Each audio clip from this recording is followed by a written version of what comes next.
ఆంధ్రప్రదేశ్లో డిఎస్సి అభ్యర్థులందరూ కూడా నమస్కారం. ఆంధ్రప్రదేశ్లో మెగా డిఎస్సికి సంబంధించి మనకి ఈరోజు నోటిఫికేషన్ అయితే విడుదలైంది. అయితే ఈ యొక్క నోటిఫికేషన్ విడుదలైన నేపథ్యంలో చాలామంది అభ్యర్థులకి అనేక రకాల సందేహాలు అయితే ఉన్నాయి. ఆ యొక్క సందేహాలన్నింటికీ కూడా ఈ యొక్క వీడియోలో సమాధానాలు అయితే దొరుకుతాయి. ప్రతి ఒక్కరు కూడా వీడియోని పూర్తిగా చూడండి. సో ఇలాంటి ఏపీ డిఎస్సికి సంబంధించి అప్డేట్స్ అనేవి వేగంగా తెలుసుకోవాలనుకుంటే మీరు ఫస్ట్ టైం మన ఛానల్ని సబ్స్క్రైబ్ చేసుకుని పక్కన ఉన్న బెల్ ఐకాన్ యాక్టివేట్ చేసుకోండి. అయితే ఆంధ్రప్రదేశ్లో మనం చూసుకున్నట్లయితే కనుక మెగా డిఎస్సికి సంబంధించి FAQస్కి సంబంధించి చూసినట్లయితే మొదటి ప్రశ్న, ప్రస్తుతం మెగా డిఎస్సిలో ఎన్ని ఉపాధ్యాయ ఖాళీలు భర్తీ చేస్తూ ఉన్నారు? సో ఈ యొక్క మెగా డిఎస్సి ద్వారా 16,347 ఉపాధ్యాయ పోస్టులను భర్తీ చేస్తూ ఉన్నారు. ఓకేనా? అయితే ఈ యొక్క 16,347 ఉపాధ్యాయ పోస్టులు మనకి ఏ ఏ యాజమాన్యాలలో ఉంటాయి అనే చూసుకున్నట్లయితే కనుక మనకి దానికి జవాబు ప్రస్తుతం ప్రభుత్వ, Zilla Parishad, Mandal Parishad, municipality, municipal corporation, department of welfare of differently abled, juvenile welfare department ఖాళీలతో పాటు ఆంధ్రప్రదేశ్ మోడల్ స్కూల్స్, రెసిడెన్షియల్ పాఠశాలలు, సాంఘిక సంక్షేమ శాఖ పాఠశాలలు, బీసీ వెల్ఫేర్ డిపార్ట్మెంట్ పాఠశాలలు, గిరిజన సంక్షేమ శాఖ గురుకుల పాఠశాలలు మరియు ఆశ్రమ పాఠశాలలో ఖాళీలను భర్తీ చేస్తారు. ఓకేనా? అయితే ఈ యొక్క యాజమాన్యాల వారీగా ఖాళీల వివరాలు ఎన్నెన్ని అనే చూసినట్లయితే కనుక మనకి చూసుకున్నట్లయితే కనుక ఎంపీ అంటే municipal, ZP, municipal and municipal corporation సంబంధించి 13,192 ఖాళీలు అయితే ఉన్నాయి. ఈ యొక్క యాజమాన్యాల వారీగా ఖాళీలు. ఇక ఏపీఎంఎస్లో 286, ఏపీఆర్ఈఏఎస్లో 190, ఏపీఎస్డబ్ల్యూఆర్ఈఎస్లో 439, బీసీడబ్ల్యూఆర్ఈఏఎస్లో 170, టీడబ్ల్యూ ఆశ్రమంలో 881, టీడబ్ల్యూ గురుకులంలో 1143, welfare of differently abled 31, juvenile వెల్ఫేర్లో 15. టోటల్గా ఈ యొక్క 16,347 పోస్టులు అయితే ఉన్నాయి ఈ యొక్క యాజమాన్యాల వారీగా. అయితే మెగా డిఎస్సి ద్వారా నింపబోతున్న పోస్టుల వివరాలు తెలపండి అన్నారు. సో అందులో మనకి ఏమేమి రకాలు ఉన్నాయంటే కనుక ఎస్జిటి అంటే డిఎడ్ చేసిన వారు ఎస్జిటికి సంబంధించి సాధారణ పాఠశాలలు, స్కూల్ అసిస్టెంట్ టీచర్స్కి సంబంధించి సాధారణ పాఠశాలలు, ఇక సెకండరీ గ్రేడ్ టీచర్స్లో అందులోనే స్పెషల్ ఎడ్యుకేషన్ ప్రత్యేక పాఠశాలల్లో, ఇక టీజీటీ ట్రైనెడ్ గ్రాడ్యుయేట్ టీచర్స్ సంబంధించి స్పెషల్ ఎడ్యుకేషన్ ప్రత్యేక పాఠశాలలు, physical education teachers special education ప్రత్యేక పాఠశాలలు, ఇక పోస్ట్ గ్రాడ్యుయేట్ టీచర్స్ సొసైటీ పాఠశాలలు, ఇక ట్రైన్డ్ గ్రాడ్యుయేట్ టీచర్స్ సొసైటీ పాఠశాలలు, ఫిజికల్ ఎడ్యుకేషన్ టీచర్స్ సొసైటీ పాఠశాలలు, ఫిజికల్ డైరెక్టర్స్ సొసైటీ పాఠశాలలు, ప్రిన్సిపల్ సొసైటీ పాఠశాలలు. ఈ విధంగా మనకి ఈ యొక్క పోస్టులకు సంబంధించి వివిధ పాఠశాలలకు సంబంధించి ఉన్నాయి. ఇక మెగా డిఎస్సిలో అప్లికేషన్ నింపడంలో ఏ జాగ్రత్తలు తీసుకోవాలి? సో మీరు అప్లై చేసేటప్పుడు 3 విభాగాలు అయితే ఉంటాయి. మొదటి విభాగంలో ఆల్రెడీ మన ఛానల్లో మీకు application step by step process అనేది వీడియో పెట్టాను. ఓకేనా? అయితే అవి ఎవరైనా చూడకపోతే చూడండి. మొదటి విభాగంలో మీ యొక్క వ్యక్తిగత సమాచారం అయితే ఇవ్వాలి. రెండవ విభాగంలో విద్యా అర్హతలు అయితే మీరు నమోదు చేయాల్సి ఉంటుంది. తర్వాత మూడవది పోస్టుల వివరాలు, మీరు మూడవ విభాగంలో ఫీజు చెల్లింపు వివరాలు అయితే ఉంటాయి. అయితే మీరు 1, 2 విభాగాల్లో అంశాలను అభ్యర్థులు ఎన్నిసార్లైనా ఎడిట్ చేసుకోవచ్చు. ఓకేనా? అప్లై చేసుకునేటప్పుడు. అయితే దరఖాస్తు ఫారంలోని వివరాలు క్షుణ్ణంగా పరిశీలించుకున్న తర్వాత మాత్రమే సబ్మిట్ చేయాలి. అయితే 3 విభాగాల్లోనూ వివరాలు నింపిన తర్వాత అర్హత కలిగిన మరియు ఎంపిక చేసుకున్న పోస్టును బట్టి ఒక్కొక్క పోస్టుకు 750 రూపాయలు చొప్పున ఫీజు చెల్లించాల్సి ఉంటుంది. ఓకేనా? సో మీకు ఎన్ని క్వాలిఫికేషన్స్ ఉంటే మీకు అన్ని పోస్టులకి అప్లై చేసుకోవచ్చు. ఓకేనా? అందులో నో ప్రాబ్లం అయితే లేదు. సో 3వ విభాగంలో ఎలాంటి సవరణలకు అవకాశం లేదు. సో మీరు అప్లై చేసుకునేటప్పుడు ఏమైనా పర్సనల్ డీటెయిల్స్ కానీ అదేవిధంగా ఎడ్యుకేషనల్ క్వాలిఫికేషన్ డీటెయిల్స్ కానీ ఎడిట్ చేసుకోవడానికి అవకాశం అయితే ఉంటుంది. కానీ 3వ విభాగంలో అంటే పోస్టులు సెలక్షన్ విధంలో మీరు ఎగ్జామినేషన్ సెంటర్స్ విభాగంలో కనుక ఎలాంటి ఎడిట్ ఆప్షన్ చేసుకోవడానికి అవకాశం ఉండదని చెప్తున్నారు. ప్రతి ఒక్కరు కూడా ఈ విధంగా మీరు జాగ్రత్తలు తీసుకోండి. ఇక చాలా ఇంపార్టెంట్ క్వశ్చన్, అదేవిధంగా చాలా ఇంపార్టెంట్ డౌట్ కూడా. సో ఆల్రెడీ గత ఏపీ ప్రభుత్వంలో మనకి డిఎస్సికి సంబంధించి ఫీజుకి అప్లై చేసేసారు. 750 రూపాయలు పెట్టి అప్లై చేసేసారు.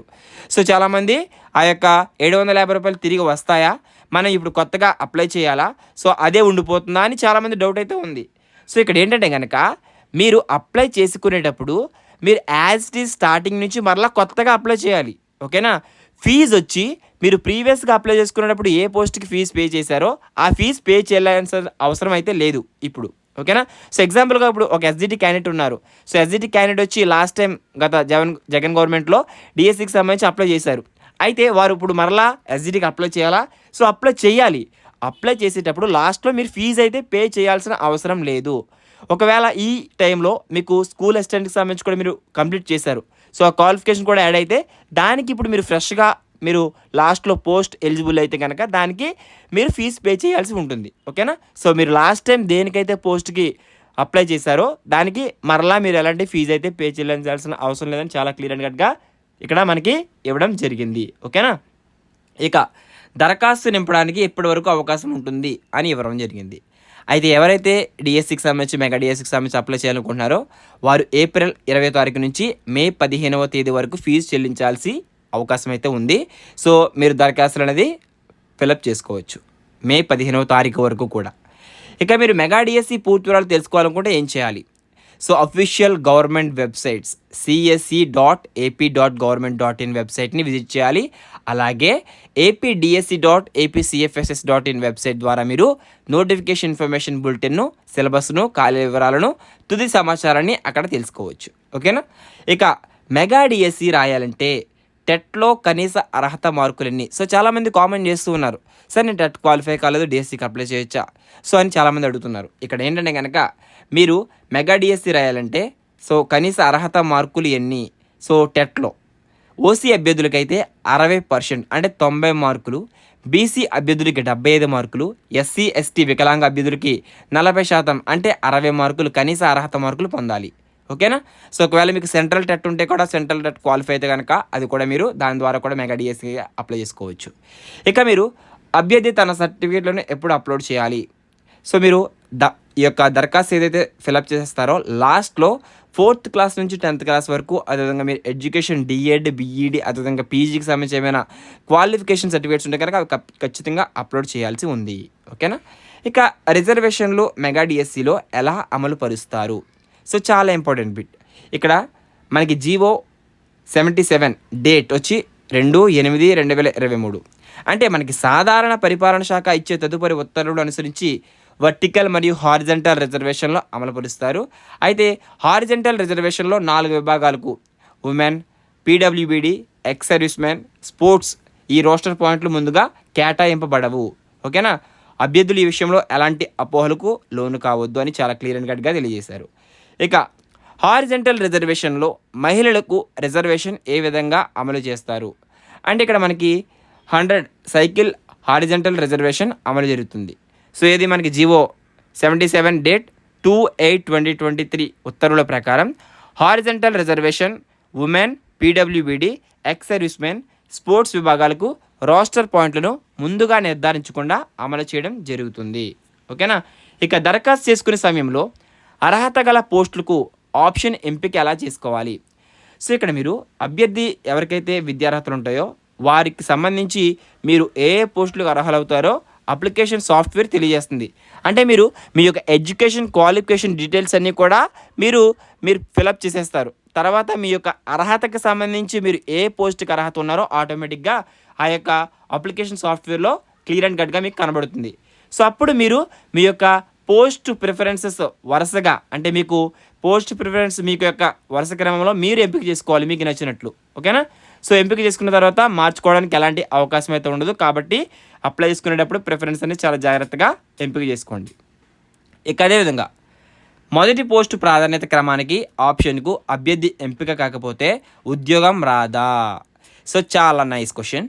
సో, ఇక్కడ మీరు పోస్ట్ ప్రిఫరెన్సెస్ పెట్టుకుంటారు కదా, అందులో మీరు పెట్టుకున్న పోస్ట్ ప్రిఫరెన్స్కి మీరు ఎంపిక కాకపోతే తదుపరి ఎంపిక చేసుకున్న పోస్ట్ ప్రాధాన్యతకు మీకు ఈ యొక్క ఉద్యోగం వస్తుందా అని అడుగుతున్నారు. అయితే మీరు అభ్యర్థి ఎవరైతే ఎంపిక చేసుకున్న మొదటి పోస్ట్ ప్రాధాన్యత క్రమానికి ఆప్షన్కి ఎంపిక కాకపోతే అతని పేరు 2వ ఆప్షన్కి బదిలీ అవుతుంది. అది కూడా రాకపోతే 3వ ఆప్షన్కి బదిలీ అవుతుందని మనకి ఈ విధంగా చివరి ఆప్షన్ వరకు కూడా కొనసాగుతుందని. ఒకవేళ అభ్యర్థి మొదటి ఆప్షన్కి ఎంపిక అయితే మిగిలిన ఆప్షన్లు రద్దు అవుతాయని చాలా క్లియర్ అండ్ కట్గా తెలియజేశారు. అయితే ఒక పోస్ట్కి ఎంపికైన తర్వాత ఎట్టి పరిస్థితుల్లోనూ పోస్ట్ మార్చుకోవడానికి అవకాశం లేదని కూడా తెలియజేశారు. సో, ఇక్కడ ఏంటంటే ఎస్సీకి ఎస్జిటికి సంబంధించి కూడా మీకు 2 క్వాలిఫికేషన్లు ఉండి రెండింటికి పెట్టుకున్నారు. సో, మీరు ఎస్సీకి సంబంధించి మీరు ఫస్ట్ ఆఫ్ ఆల్ ఎస్సీలో మీరు సెలెక్ట్ అయితే కనుక ఎస్ఏ ఉంటుంది. సో, ఇంకా ఎస్జిటి మిగిలిన క్వాలిఫికేషన్ సంబంధించి పోస్టులు అయితే మీకు రాదు అని చాలా క్లియర్ అండ్ కట్గా తెలియజేస్తూ ఉన్నారు. ఇక మెగా డిఎస్సికి వయో పరిమితి. సో, వయో పరిమితికి సంబంధించి మనకి జూలై 1, 2024 నాటికి 18 సంవత్సరాల కన్నా తక్కువ, 44 సంవత్సరాల కన్నా ఎక్కువ ఉండరాదు. ఓకేనా. సో రిజర్వ్డ్ కేటగిరీ అభ్యర్థులు గరిష్ట వయసు 49 సంవత్సరాలు, దివ్యాంగులకు గరిష్ట వయసు 54 సంవత్సరాలుగా ఉంటుంది. అయితే ఎక్స్ సర్వీస్ మ్యాన్ విభాగంలో నిబంధనలు అనుసరించి వయో పరిమితిలో సడలింపు ఉంటుందని తెలియజేస్తూ ఉన్నారు. ఇక షెడ్యూల్ కులాల వర్గీకరణ ఎలా అమలు చేస్తారు? సో ఇక్కడ మనకి ఏదైతే రాష్ట్ర ప్రభుత్వం విడుదల చేసిన షెడ్యూల్ కులాల వర్గీకరణపై విడుదల చేసిన ప్రభుత్వ ఉత్తర్వు సంఖ్య 7, తేదీ 18/4/2025, అంటే మనకి ఏప్రిల్ 18వ తారీఖున ఏదైతే మనకి ఎస్సీ వర్గీకరణ సంబంధించి షెడ్యూల్ కులాల వర్గీకరణ విడుదల చేసిన ఉత్తర్వుల సంఖ్యకు సంబంధించి సాధారణ పరిపాలనా శాఖ నియమావళి ఆధారముగా గ్రూప్ 1, గ్రూప్ 2, గ్రూప్ 3 విభాగాలుగా నిర్ధారిత శాతం మేరకు షెడ్యూల్ కులాల రిజర్వేషన్ అమలు జరుగుతుంది. ఓకేనా. ఇక మెగా డిఎస్సిలో స్పోర్ట్స్ కోటా ఎలా అమలు చేస్తారు? సో అయితే ప్రభుత్వ ఉత్తర్వు సంఖ్య 00 తేదీ మనకి 4/2025, ఇక్కడ డేట్ అయితే మిస్టేక్ పడింది, ఇక్కడ మనకి జీవో ఉత్తర్వు సంఖ్య కూడా మిస్టేక్ పడింది. సో అయితే ఇక్కడ మనకి రాష్ట్ర ప్రభుత్వ నియమావళిని అనుసరించి అభ్యర్థుల అర్హతల మేరకు 3% స్పోర్ట్స్ కోటా ఉద్యోగాలను భర్తీ చేస్తారు. ఓకేనా, ఈ యొక్క మెగా డిఎస్సిలో. ఇక తదుపరి ప్రశ్న, అభ్యర్థులు తమకు ఎదురయ్యే సమస్యల గురించి ఎవరిని సంప్రదించాలి? సో ఒకవేళ మీరు మెగా డిఎస్సిలో దరఖాస్తు చేయడం లేదా హాల్ టికెట్, పరీక్షా కేంద్రాలు తదితరాల గురించి సహాయం కోసం రాష్ట్ర కార్యాలయంలో ఏర్పాటు చేసిన సహాయ కేంద్రానికి ఫోన్ చేసి సమాచారం పొందవచ్చు. అయితే మీకు ఫోన్ నెంబర్స్ వీడియో డిస్క్రిప్షన్లో ఇస్తాను, లేదా ఏపీ డిఎస్సి అఫీషియల్ వెబ్సైట్లో ఉన్నాయి. ఇక ఏ జిల్లాలో మెగా డిఎస్సి పోస్టులు ఎక్కువగా ఉన్నాయి? సో ఇక్కడ అత్యధికంగా మెగా డిఎస్సిలో ప్రకటించిన 16,347 పోస్టులతో 2,678 పోస్టులతో కర్నూలు జిల్లా మొదటి స్థానంలో ఉంది. అదేవిధంగా శ్రీకాకుళం జిల్లా 543 పోస్టులతో చివరి స్థానంలో ఉంది. ఇక తదుపరి ప్రశ్న, మెగా డిఎస్సి 2025 సిలబస్ గురించి ఎలా తెలుసుకోవాలి? సో అయితే అభ్యర్థుల సౌకర్యం కోసం గత సంవత్సరం నవంబర్ నెలలోనే పోస్టుల వారీగా సిలబస్, ప్రశ్నాపత్రం, మార్కుల స్వరూపం గురించిన పూర్తి వివరాలతో కూడిన సమాచారం వెబ్సైట్లో అందుబాటులో ఉంచడం జరిగింది. ఓకేనా. సో మీకు సిలబస్ కావాలనుకుంటే వీడియో డిస్క్రిప్షన్లో ప్రొవైడ్ చేస్తాను, అదేవిధంగా మన వెబ్సైట్లో కూడా మీరు డౌన్లోడ్ చేసుకోవచ్చు. ఓకేనా. rkcompetitive.com వెబ్సైట్లో మీకు సిలబస్ అనేది తెలుగులో ప్రొవైడ్ చేశాను, అక్కడి నుంచి డౌన్లోడ్ చేసుకోండి. సో ఇక మీకు డిఎస్సికి సంబంధించి ఏమైనా డౌట్స్ ఉంటే మన ఛానల్లో మీకు ఎప్పటికప్పుడు అందుబాటులో డీటెయిల్స్ అనేవి ప్రొవైడ్ చేస్తూ ఉంటాను. దీనికోసం మీరు చేయాల్సిందల్లా మన ఛానల్ని సబ్స్క్రైబ్ చేసుకోండి. సో ఏమైనా డౌట్స్ ఇంకా ఉంటే కనుక కామెంట్స్లో కామెంట్ చేయండి, నేను తప్పనిసరిగా రిప్లై చేస్తాను. సో మరొక ఇన్ఫర్మేటివ్తో అందరూ కలుసుకుందాం. All the best for everyone. Thanks for watching. Have a nice day. జై హింద్.